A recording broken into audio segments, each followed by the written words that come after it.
Hermanos de luz, ¿qué tal están? En esta segunda parte de libros cristianos, hoy les traigo algo muy bueno. Yo creo que todas las entregas son buenas, puesto que cada libro tiene su esencia, tiene lo suyo y siempre aportando, siempre dándole sumativa para que cada persona pues genere su criterio. Y en esta ocasión les quiero recomendar El Dogma de Cristo de Erich Fromm. Erich Fromm es un psicoanalista que estuvo ahí metido en varias ideas. Inclusive leí un poquito que vino a México, a la UNAM, a dar clases, y era partidario socialista. Hay dos libros también que recomiendo uno se llama Tener o Ser, y el otro se llama El Arte de Amar. Disculpen si se suena que me alejo, pero me asomo a verlos porque luego no recuerdo los nombres de los títulos. También con esas tendencias filosóficas, su literatura en general es muy nutritiva. Se lo recomiendo. Esta edición que yo tengo de este libro es edición Paidós de Buenos Aires. Es un libro corto. Es un libro, yo creo que también muy nutritivo, y la perspectiva que narra, la perspectiva que propone Eric, yo creo que es muy buena. Les quiero leer la página 26, el último párrafo, y nos dice así: para resumir, la religión desempeña una función triple: para toda la humanidad, consuelo por las privaciones que impone la vida; para la gran mayoría de los hombres, estímulo para aceptar emocionalmente su situación de clase; y para la minoría dominante, alivio para los sentimientos de culpa causados por el sufrimiento de aquellos quienes oprime. Es un librito cortito, son un poquito más de 100 páginas, que yo creo que le da esta perspectiva. Cuando se tiene una perspectiva de un psicoanalista, por ejemplo, yo creo que es muy especial esa vista. También más adelante voy a estar hablando de la perspectiva desde Sigmund Freud. Tengo ahí 2 libros de él y uno de Carl Gustav Jung, en donde hablan de religión. Vamos a tocar más adelante esos temas. Ya llegará su momento. Yo creo que en unos meses estaré subiéndoles esas recomendaciones, hablándoles un poco del libro. Y con este librito pues arrancamos con estas recomendaciones de libros cristianos. Esta es la segunda parte. El siguiente libro es Cristianismo Esotérico, por Annie Besant. Annie Besant es esa mujer que quedó, por decirlo así, con la batuta de la escuela teosófica de Elena Paltrova Blavatsky. Es muy curioso para aquellos que no sepan un poquito de lo que es la teosofía. Son estos conocimientos ancestrales que se tienen y que Elena los funde. Y la teosofía, en resumidas cuentas y muy grosso modo, es una fusión de la ciencia, la religión y la filosofía. Se expandieron muchos conocimientos. Por ahí están las historias de que fue al Tíbet y entró alguno de estos monjes, entró en algún templo de estos monjes budistas y extrajo información. Entre ellos dicen que el libro del Dzyan, no sé cómo se pronuncia, ¿vale? Entonces esa mujer, pues su perspectiva que hace unas diferenciaciones entre lo que es el Jesús histórico, el Jesús mítico, el Jesús místico, y le da esta interpretación. Yo por ahí una vez llegué a ver este libro que estaba en PDF, igual y pueden buscarlo. Les quiero leer un poquito. En la página 84, capítulo 6, El Cristo místico. Esta historia es en su origen la del descenso del Logos a la materia. El dios Sol es su símbolo propio, puesto que el Sol es su cuerpo, por lo que con frecuencia se señala que aquel que mora en el Sol, bajo cierto aspecto, el Cristo de los misterios, es el Logos que desciende a la materia. siendo el gran mito del sol la enseñanza popular de esta verdad sublime, como en los casos anteriores, el divino maestro que trajo la antigua sabiduría y la publicó de nuevo en el mundo, fue considerado como la manifestación especial del Logos. Y así fueron sucesivamente aplicadas al Jesús de las iglesias las narraciones pertenecientes de este gran ser. De este modo vino a quedar identificado en el lenguaje cristiano con la segunda persona de la Santísima Trinidad, el Logos o la Palabra de Dios, y los acontecimientos salientes referidos en un mito de Dios vinieron a ser acontecimientos salientes de la historia de Jesús, considerado como la divinidad encarnada, el Cristo mítico. Y así, con los macrocosmos, o sea, el cosmos, el Cristo de los misterios representa Logos, o la segunda persona de la Trinidad. Así también el microcosmos, o sea, el individuo humano, representa el segundo aspecto del Espíritu Divino, en el que el hombre, en donde éste se le llame el Cristo. El segundo aspecto del Cristo de los misterios es, pues, la vida del iniciado, la vida en la que entra a la gran primera iniciación. Durante ella, el Cristo nace en el hombre, y más tarde se desarrolla en él. Para comprender esto mejor, se hace preciso examinar las condiciones que el candidato a la iniciación se imponen y estudiar además la naturaleza del espíritu del hombre. Este tercer libro, llamado El verdadero Jesús, según los manuscritos de Nag Hammadi, es un libro que ya he tenido varios de esta edición, ediciones Biman. Se me hace un poco curioso porque no suele traer al autor, sí trae bibliografía, pero no sé, me da una inquietud al no estar tan formal, y me inquieta un poquito eso, y hasta que encuentro la información que dice en otros libros, tal vez más documentados o más serios o con más informaciones, donde ya le puedo dar alguna especie de peso. Les leo un poquito. Página 13. La historia de un descubrimiento extraordinario. En diciembre del año de 1945, dos campesinos egipcios musulmanes, Muhammad Ali al-Zaman y su hermano Yalifa Ali, encontraron más de 110 páginas de antiguos manuscritos en papiro, enterrados juntos al acantilado oriental en el valle del Alto Nilo. Los textos eran aparentemente traducciones de originales griegos al copto, que eran simple y básicamente la antigua lengua faraónica, al menos la que se hablaba entre el pueblo llano, pero escrita con caracteres griegos. Esta lengua evolucionó después de la conquista por Alejandro Magno en 332 a.C. y posteriormente fue eliminada por el árabe como la lengua vernácula egipcia después de la conquista musulmana en el 640 después de Cristo.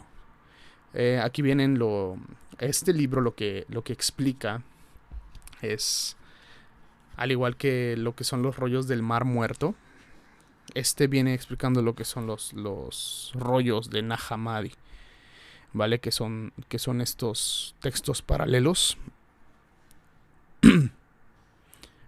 que son estos textos paralelos que se han encontrado en donde sí hay una diferencia con los evangelios, ¿no? Con estos evangelios canónicos que también los podemos encontrar en lo que son les mal llaman evangelios apócrifos, y esta palabra de apócrifo pues la relacionan como no canónico o falsos, pero no va por ahí.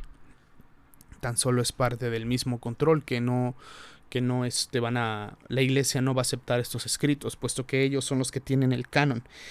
Fue en el concilio de Hipona en donde se hace este canon. Inclusive este librito en la página 77 nos habla de los gnósticos y nos dice que, pertenecientes al movimiento surgido durante los primeros siglos del cristianismo, que se declaraban depositarios del conocimiento oculto en las escrituras y que habían sido también transmitido oralmente por los apóstoles y las santas mujeres, herederos de la tradición de Cristo, alegaban que la superioridad del conocimiento sobre la fe y las obras para lograr salvación del hombre consideraban algunos un aspecto femenino, madre en la divina Trinidad.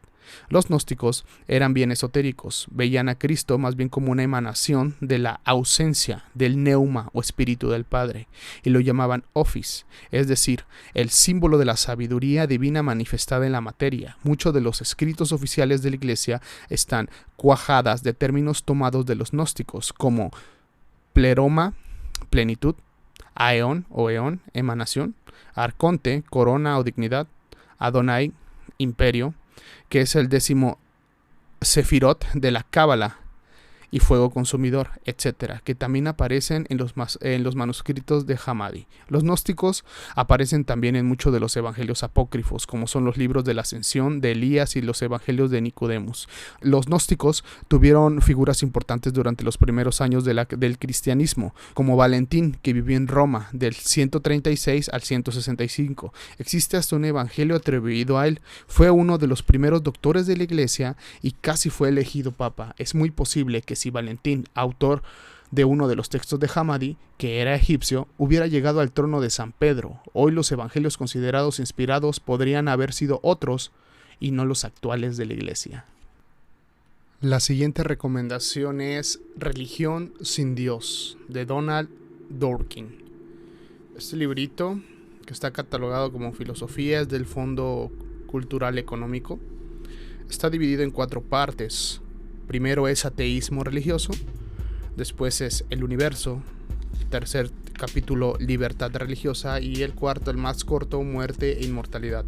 Me gusta este libro porque ya aquí estamos tomando cuestiones científicas. Aquí ya se empiezan a ver posturas ateas, pero basados en ciencia. En la página 16 nos dice: sin embargo, Einstein no solo quería decir que el universo se organiza alrededor de leyes físicas fundamentales. De hecho, la opinión que cité en el sentido importante es la adhesión a lo sobrenatural, la belleza y la sublimidad a las que, de acuerdo con él, solo podemos acceder en un débil reflejo que no son parte de la naturaleza, están más allá de la naturaleza y no podemos concebirlas. Incluso cuando finalmente comprendemos la fundamentalidad de las leyes físicas, Einstein tenía fe en que hay un valor trascendental y un objetivo en el universo, un valor que no es un fenómeno natural ni una creación subjetiva o fenómenos naturales. Eso lo llevó a insistir en su propia religiosidad. Aquí hay una frase que me gustó y la subrayé. Dice: las personas se matan en todo el mundo porque odian a los dioses de los otros. Interesante, y sí lo podemos ver reflejado en extremistas del Medio Oriente. En la página 19 nos dice: formamos parte de una naturaleza porque tenemos un ser físico y una duración. La naturaleza es el lugar y el nutriente de nuestras vidas físicas. Somos distintos de la naturaleza porque tenemos conciencia de que construimos una vida y debemos tomar decisiones que, en conjunto, determinan la vida que hemos construido. La actitud religiosa rechaza el naturalismo, que es uno de los nombres que recibe una teoría metafísica muy popular, según la cual nada que las ciencias naturales, incluida la psicología, no puedan estudiar es real, es decir, no existe nada que no sea materia o mente. En esencia, no existe algo como una buena vida, la crueldad o la belleza. Y para concluir este libro les quiero leer este último fragmento de la página 44. De cualquier manera, los físicos ahora creen que el 96% de lo que existe es materia oscura y energía, para lo que ninguna de las dos teorías dominantes, aunque incompatibles, ofrece una explicación. Algunos creen que nuestro universo es único, otros creen que solo es uno entre un número abundante elevado de universos diseminados por dimensiones que aún no podemos comenzar o desentrañar. O sea, que los físicos sienten la belleza y la aseveran en una totalidad de existencia, de la que son mayormente ignorantes. Por lo tanto, los científicos responsables no pueden suponer que han descubierto lo suficientemente del universo como para tener confianza alguna en que es, por simple coincidencia, bello. Interesante, este libro se me hace buenísimo, ya que ya estamos entrando en conceptos de ciencia y te lo explica desde ese punto. Sinceramente lo recomiendo bastante. La primera vez que supe de los esenios fue mediante un libro de Rius, que también lo checaremos. Este libro se llama Jesús el Esenio, una reevaluación de los rollos del Mar Muerto. Edmund Brown Skelly, creo así se pronuncia el autor, de la editorial Sirio. Es un libro cortito, es un libro de poco más de 100 páginas, en donde se está haciendo una reinterpretación, como lo dice, ¿no? el título, que vienen siendo los rollos del Mar Muerto, que también son conocidos como los rollos del Qumran, ¿vale?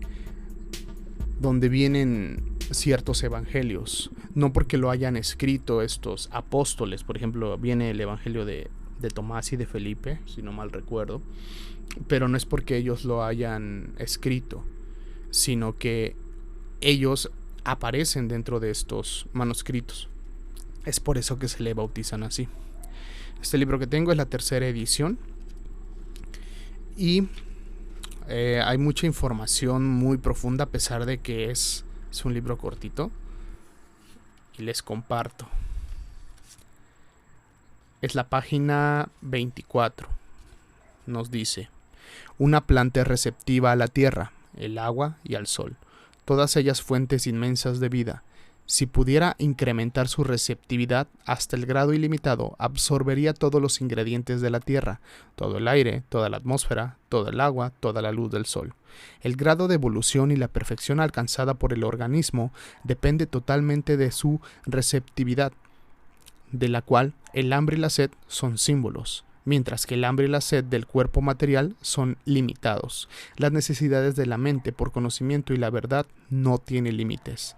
Quienes carecen de este hambre y esta sed espiritual nunca entrarán en el reino de los cielos, uno de los más grandes regalos que puede recibir un hombre en su eterna hambre y sed de verdad y conocimiento. Página 25. La mayoría de estas instituciones e iglesias hace mucho tiempo que desaparecieron, pero el espíritu de hambre y sed de una verdad más elevada en nuestras vidas perdura. Y esta es la ley que denomina la evolución espiritual de la humanidad hasta nuestros días. Tengo uno más. Página 26. El movimiento molecular de nuestro cerebro provoca una resonancia en movimiento molecular de las células cerebrales de otras personas. Entre paréntesis, me suena a resonancia límbica o entrelazamiento cuántico. Continúo. Lo que resulta en un envenenamiento de su cuerpo emocional, al igual que el nuestro propio. La intoxicación entonces afecta a ambas partes. Las desviaciones a esta gran ley de la vida que nos hace faltar a la misericordia generan un deterioro tanto en nuestra mente como en nuestros sentimientos y en nuestro cuerpo físico, ya que la actividad glandular de nuestro cuerpo responde a la armonía o inarmonía del sistema nervioso. Así el cuerpo físico sufrirá las consecuencias de dichos pensamientos inarmónicos y sus emociones. Toda esta parte es lo que está dentro de la interpretación, porque ya más adelante ya es cuando empiezan a tocar el tema de Jesús el Cristo y de todas las acciones que él hizo. Toda esta parte que les leí es de la parte no tanto introductoria, sino para entrar en contexto. Más adelante en la página 73 también tengo: debemos transformarnos en un aparato receptor cada vez más perfecto para estar en contacto con todas esas fuentes superiores de energía y armonía. Entonces la verdad siempre será manifiesta por sí misma. Esta es la verdad viva de Dios vivo para los hombres vivos. No debemos buscar la verdad en los libros, sino el sendero del Hijo del Hombre. Esto me resuena en el aspecto que les he dicho. Todo esto que les digo no significa que sea verdad absoluta. Cada quien debe de buscar su verdad, lo que le resuene. Pero recordemos que esa verdad es personal, es subjetiva y relativa. Mi verdad no es la misma que la de ustedes, ¿vale? Entonces cada quien debe de buscarla. Y tal vez en muchas ocasiones esa verdad en ciertos ángulos pues empate con otras verdades de otras personas. El objetivo de esto es sumarnos con los demás y sumarnos a nosotros mismos. Y para concluir, les traigo este libro, La vida secreta de Jesús, de Athanasius Nicolae. Creo se pronuncia así. Es un libro también cortito, de editorial Emu, donde hace un repaso inclusive desde la visión histórica, y se plantea algunas preguntas como: ¿quién fue realmente Jesús? ¿Hay pruebas históricas que avalen su existencia? ¿Cuál fue el papel que desempeñaron las mujeres en su vida? ¿Realmente resucitó 3 días después de su crucifixión? Entre otras. Es un gran libro. libros cortitos pero con gran información. Y pues comenzamos con la palabra Apocalipsis. Esto viene en la página 32. La palabra Apocalipsis proviene del griego apocalipsis, el griego apo, que significa separar o añadir a un documento final una información extra, y de kaliptein, que significa esconder. Por lo tanto, en religión quiere decir propiamente la manifestación de lo que estaba oculto, es decir, revelación. Vienen varios detallitos muy buenos aquí en el libro, les leo otro. Para el caso de la figura de Jesús, se vincula directamente con el nivel que corresponde a las deidades solares, es decir, Teos, Helios, Teos, Heliacos, Dios, Sol, que por definición corresponden directamente al aliento creador de vida. En ese sentido, Jesús puede equipararse a este elevado concepto porque leemos a San Juan 14:6. Yo soy el camino a la verdad y a la vida. Nadie viene del Padre sino por mí. Más adelante viene, en la página 43, nos dice: por ello, la deidad solar, en su advocación de Helios, Apolo, Osiris, Dionisios, Mitra, Adonis, Ra, Rudra, Tonatiuh, representa el arquetipo divino por excelencia, a partir del cual una religión toma su sentido profundo, salvífico, porque la deidad simboliza el orden representado por el sol como dador, ordenador de la vida y dador de la inmortalidad. Por ello, el Jesús del Evangelio de San Juan se alza hasta el nivel esplendoroso de las deidades solares y creadoras de mundos y de hombres. Y nuevamente retomamos con el tema de las deidades. Ahí se ve reflejado nuevamente que hay una influencia tremenda dentro del cristianismo, que también Saulo de Tarso por ahí metió mucha filosofía neoplatonista, pero en esa área de Belén se adoraba a Tamuz, deidad babilónica. Entonces esta deidad babilónica era una deidad solar y tenía estas características. Entonces, para darle esta fuerza, por decirlo así, se le fueron adjudicando poco a poco estas características que luego, con el tiempo, hoy en día, por ejemplo, los protestantes determinan que Jesús no nació en el 25 de diciembre. De hecho, hay una discrepancia ahí como aproximadamente como de 7, 8 años, porque no se sabe muy bien, inclusive usando los evangelios, que discrepa el nacimiento de Jesús el Cristo, que son entre 4 y 7 años antes de la época, porque tiene que ver con el tiempo con la temporada en la que hablan, que tiene que ver con el reinado de Herodes, y esto hace que haya una discrepancia. Por ende, Jesús no murió a los 33 años como se dice. Pero bueno, estos fueron estos libros. Pero bueno, estos fueron los libros para esta sesión, esta segunda parte. Y esperen la tercera, porque vienen unos libros tremendos.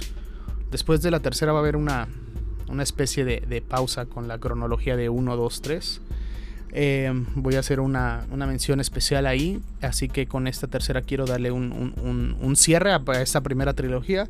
Y libros interesantísimos, rarísimos, que también hablan. Desde aquí en México, pues es un poco difícil conseguir estos libros. A su momento pues los pude conseguir. Unos más difíciles que otros, pero la información que trae, buenísima. Esperen la siguiente transmisión para que se den una idea. Ya con estas sugerencias que les he estado dando, pues se van recapitulando, ¿no? Para que entremos en contexto de lo que es el cristianismo y todo lo que se ha construido alrededor de él. Y pues los abrazo mucho, que estén muy bien, resuenen, todo lo que resuene, repliquen, aquí y allá, quédenselo. No todo es teoría, también es práctica, se necesitan de las dos cosas. Así que recuerden, somos el universo consciente de sí mismo.